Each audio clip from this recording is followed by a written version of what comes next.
Bonjour, je suis Denis de Montgolfier, enseignant à Sciences Po, mais également formateur en expression publique pour les scolaires, pour les étudiants et pour les patrons dans la région de Lyon et de Saint-Étienne.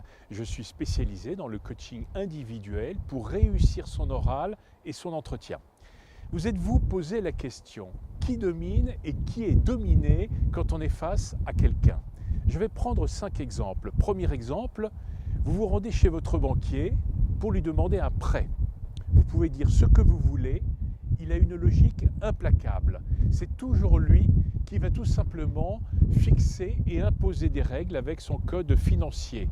Il est dominant, vous êtes dominé, donc votre marge de manœuvre est étroite.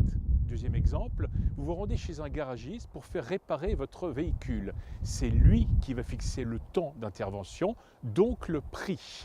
Vous subissez son diktat, son prix peut être juste, exagéré ou approximatif.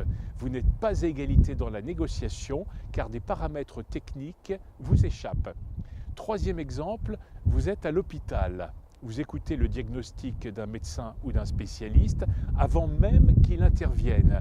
Vous allez lui donner du docteur et cette façon de faire va lui donner une position dominante.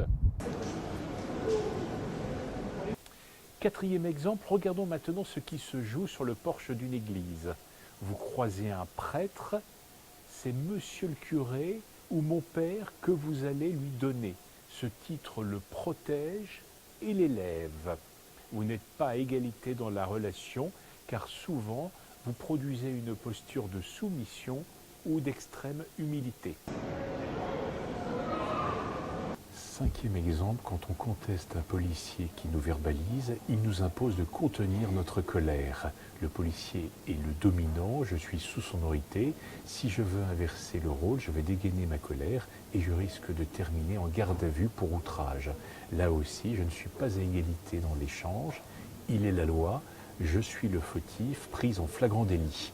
Ma marge de manœuvre consiste à produire juste un peu de gentillesse pour tenter de faire baisser la sanction.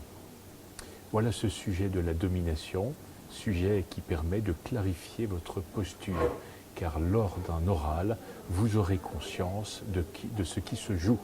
Maintenant, respirez, souriez, vous êtes armé.